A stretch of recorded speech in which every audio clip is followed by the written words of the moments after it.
Hello, my name is Welcott. Who not?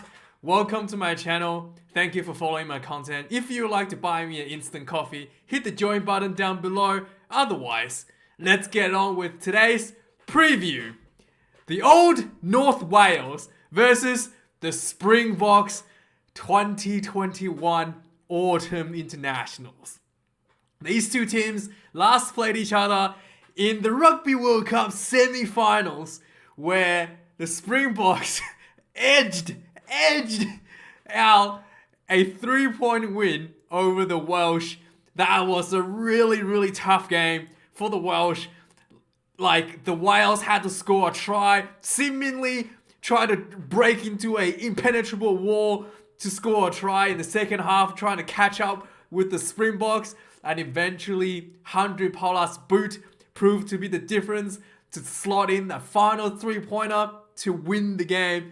Thank God over the Old North Wales in the Rugby World Cup. Now, these guys have played, a lot of these guys have played each other in the Lions Tour earlier this year. So it's not like they actually have not played each other since. Some of these guys have, had a few handshakes, bit of argy-bargy earlier this year in the Lions Tour. So, yeah.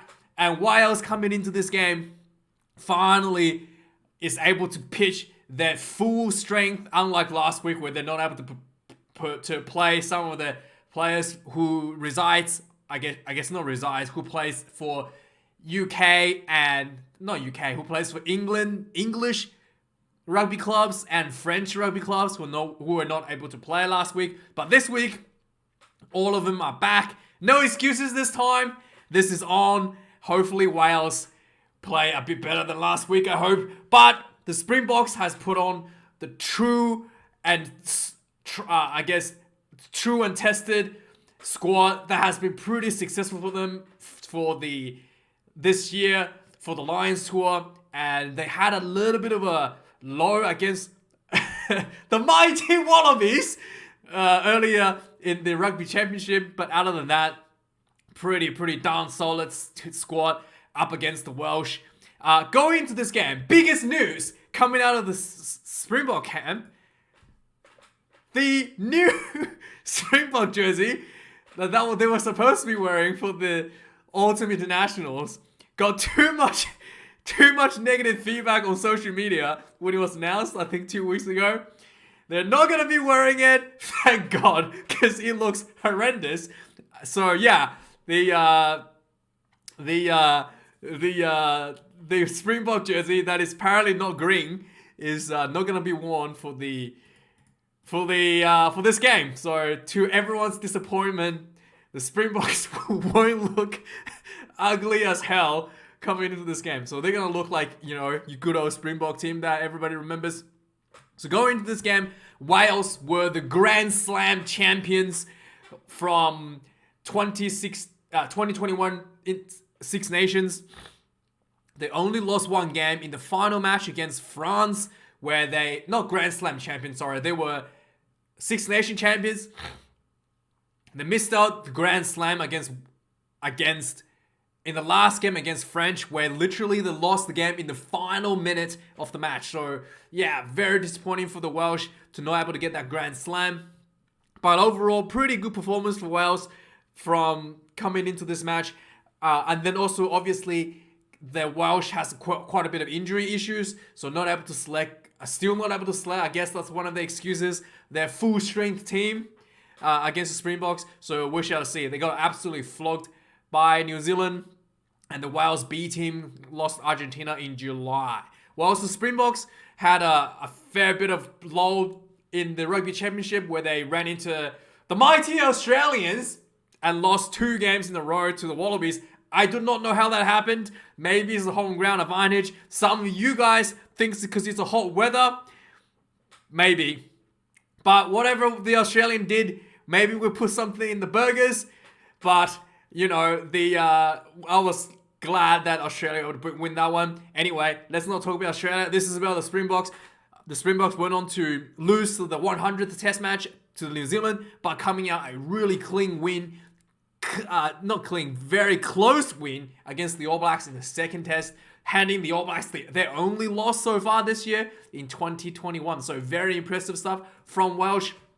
The last few matches against from the Springboks, rather. The last few matches between the Springboks and South Africa, the Springboks won in the Rugby World Cup and then lost the previous 4 meetings with Wales since 2016. So the last time the South Africa beat Wales was in the Rugby World Cup again. So it seems like the Springboks struggles to beat Wales between Rugby World Cups. Literally, the last 2 wins are all in the Rugby World Cup, and Wales has won all the remainder matches in between. So, coming to this match, Cardiff's going to be a bit raining, 25 degrees, not going to be too cold. So, oh wait, this is Cardiff, New South Wales. That's actually the wrong place. I am so sorry. So, yeah, still raining. Cardiff, UK, raining as well. Much colder, not 25 degrees, 13 degrees. So, yeah, it's going to be a bit wet conditions. They do have a roof, but I don't think they will close it due to COVID reasons. That's what happened in the All Black game. And let's have a look at the lineup, okay? So the Welsh team has shuffled up a lot of their changes due to injuries and due to returnings, but the South Africans have opted for the exact same starting forward pack as they did against the All Blacks, where they beat the All Blacks last game. They had a bit of changes in the back line and on the bench. We shall look at that in a minute. So Wales starting with Reece Carey, number 1. Ryan Ellis coming in, stays the number 2 spot following his performance against the All Blacks. Thomas Francis comes off the bench to the number 3 position for the Wales. And South Africa, this is the big front rower. This is the brutalizing front row. Oxnish coming in at number 1 again. Bungi Bonabi, a number 2 spot. Trevor Nyake comes in at number 3. These are just brutalizing, pounding boulders that'll run at you. And a surprising thing was the Springboks subbed off the front row before the first half even ended, on like the 35th minute in the first half, right? So it'd be interesting to see if they will do that again this match against Welsh. Maybe these guys are just not that fit, but just hard brutalizing, good scrummages, good hard running players. We shall see how if they're going to do that again, taking them off the field just before halftime, which we have never seen before. I have never seen in a professional rugby game where the starting front row gets taken off before halftime as a pack, right? So that's something we have to watch out for to see if the Springboks do that again. In the locks position, Will Rowlands comes in for Welsh at number 4 for the injured Alan Wynne-Jones. Initially, Alan Wynne-Jones thought to be maybe just a stinger because he was fine after he got off the field following a tackle on Geordie Barrett. But turns out they did a scan later. He is going to be out for months. So Alan Wynne-Jones have to wait quite a bit before he can get his 150th test. So Will Rowlands comes in at number 4 for Alan Wynne-Jones. Adam Beard moves to so Adam Beard was number 4 last week. So Adam Beard moves to number 5 for the Welsh team at the lock position, and they're up against probably the best locks in the world. This locking combination once again, the Welsh line out really struggled last week against the All Blacks, so they're gonna struggle just as much this week, if not more, against the mighty Eben. Take a water break anytime you want. Number 4. So Eben water break is number 4 again.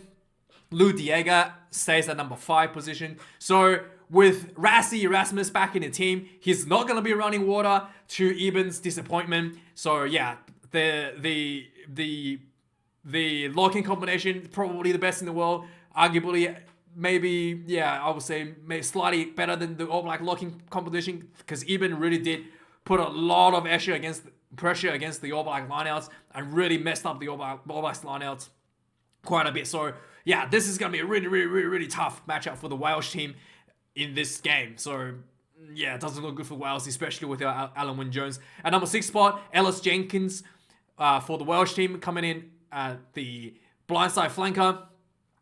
Tian Basham stays his number 7 spot, retains his number 7 jersey for Wales. Aaron Wainwright stays at number 8 for the Welsh team. The Springbok back rowers, the captain himself, number 6, Sia Khaleesi. He's at the open side position for the Springboks. The number 6 is the open side position for Springboks. They play left and right, not open and blind.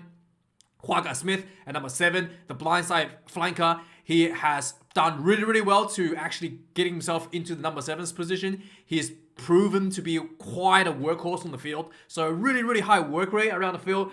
And he's just, absolutely as fit as you can possibly ask for a number 7. Dwan Vermeulen, the Thor, he's back at number 8 spot for the Springboks.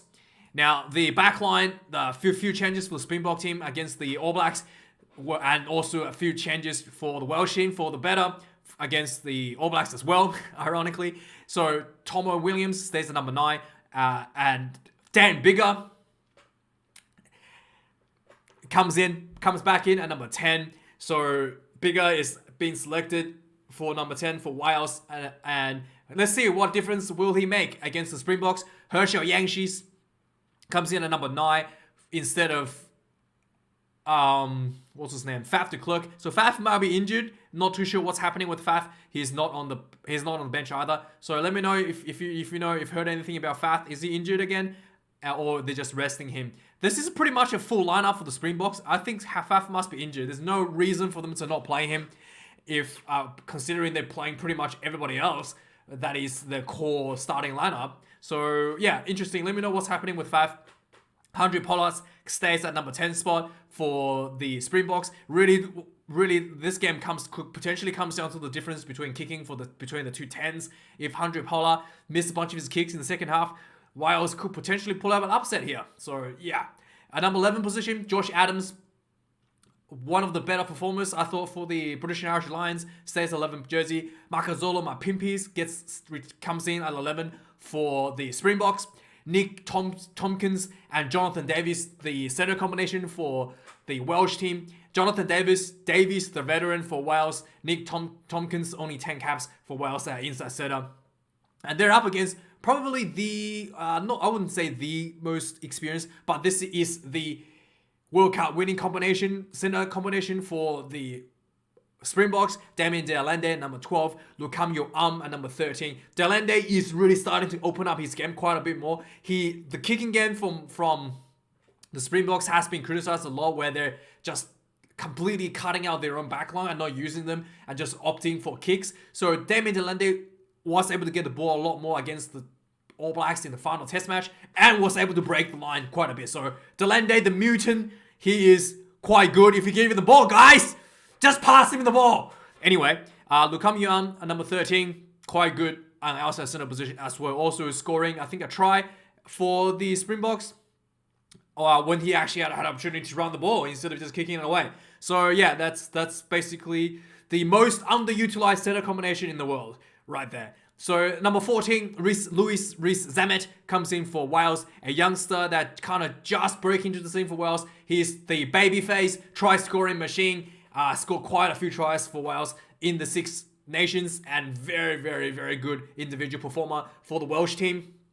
Jesse Kriel gets instead of playing center, he gets the wing position at number 14. Really interesting to see how he's not actually at number 13. Quite interesting selection there for putting him at number 14. I do know they had a little issue with Subu Nkosi with his visa issues, so he couldn't make it into the team. So interesting to see that Jesse Kriel got picked over Afalele Fassi for that winger spot. So interesting, Jesse Kriel.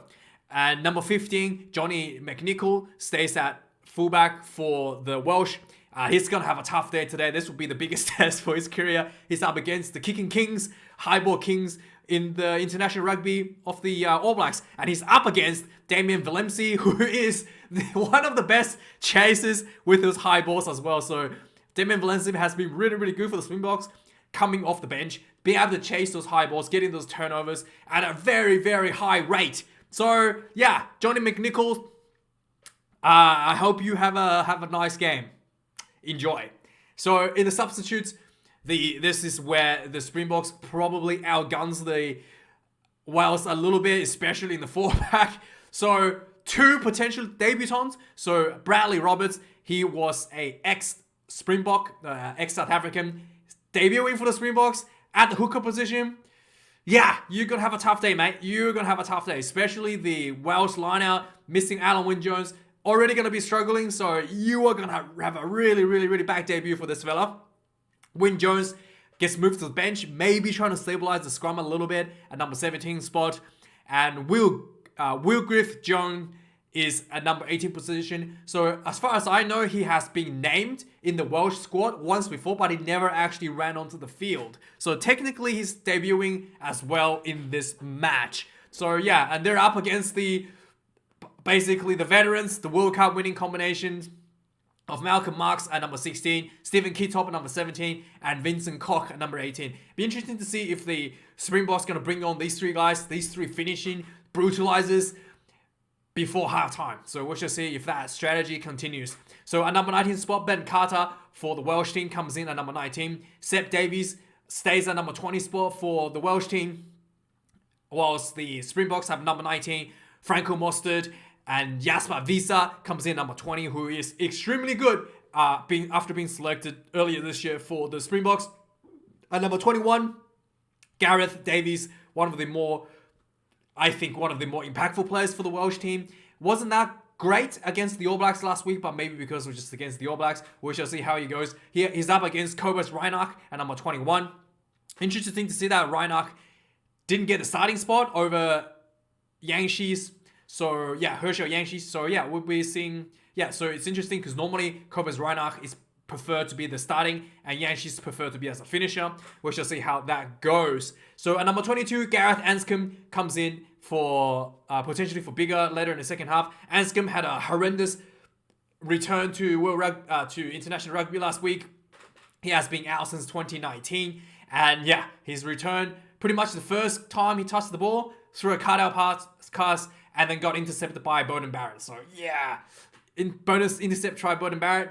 Welcome back to international rugby. So Gareth Anscombe, a lot of pressure was on him last week. So this week he's on the bench for Dan Biggar. Elton Yangshi's comes in at number 22, who did spectacularly well coming off the bench against the All Blacks in the second test, winning that game for the Springboks, nailing all of his kicks, looking very, very solid.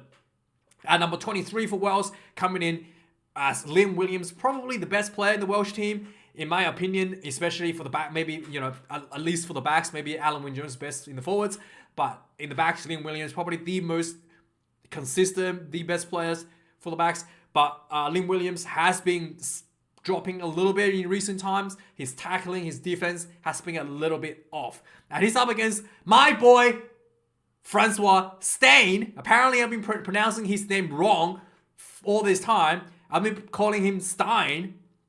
It's apparently pronounced Stain. So yeah, it's okay. I'm Asian.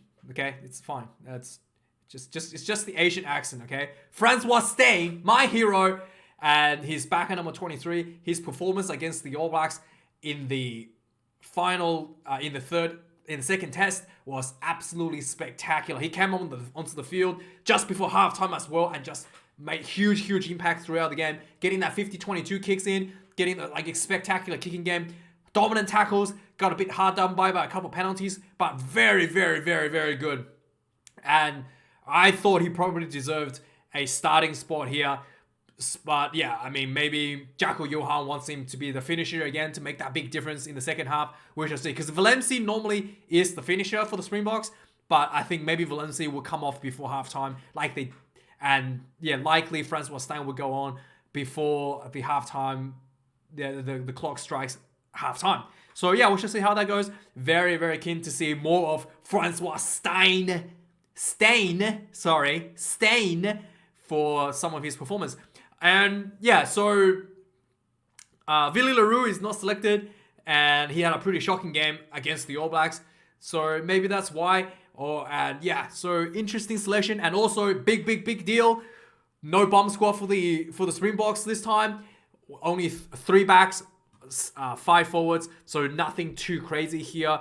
So yeah, very interesting to see how they decided to steer away from their World Cup winning strategies, whilst other nations like Italy and United States has started using the bomb squad strategy, the king of the bomb squads, the originators have steered away. So maybe the meta of rugby is shifting back to its traditional roots. Anyway, guys, let me know your thoughts. Let me know your predictions. And yeah, this will be a great game. I can't wait. And I'll see you guys this weekend for the review. Cheers.